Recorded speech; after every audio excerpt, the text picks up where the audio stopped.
Let's go back to history of New Zealand. Before 100 years ago, the world has been suffered from estimated 50 million deaths lost due to Spanish flu, mostly known as black flu too.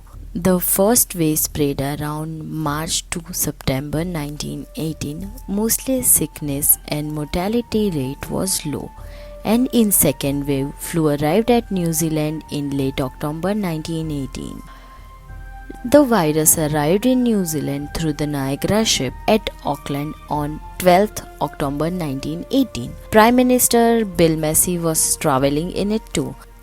The leading cause were three big troop ships arrived at Auckland in earlier October with many flu cases from England, and in more rapid November virus has been served to main centres and big towns.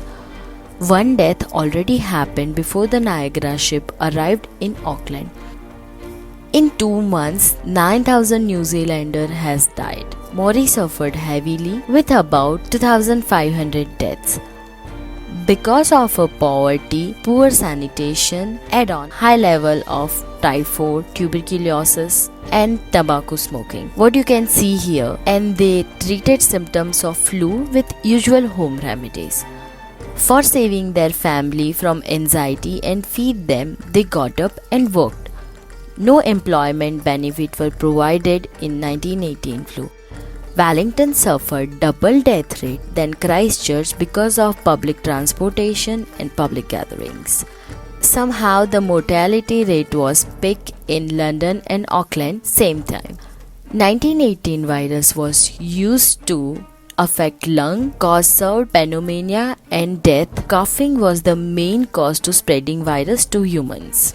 Temporarily they converted school to hospital because the hospital were full, and due to lack of doctors and nurses, lots of civilians served as volunteers.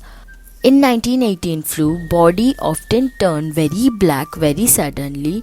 Aspirin was only effective treatment in 1918 flu, high fever of pneumonia. Probably saved many lives because of its lower body temperature and reduced body pain. Author Geoffrey Rice has written 2 books on the epidemic: Black November, the 1918 influenza pandemic in New Zealand, and Black Flu 1918, the story of New Zealand's worst public health disaster.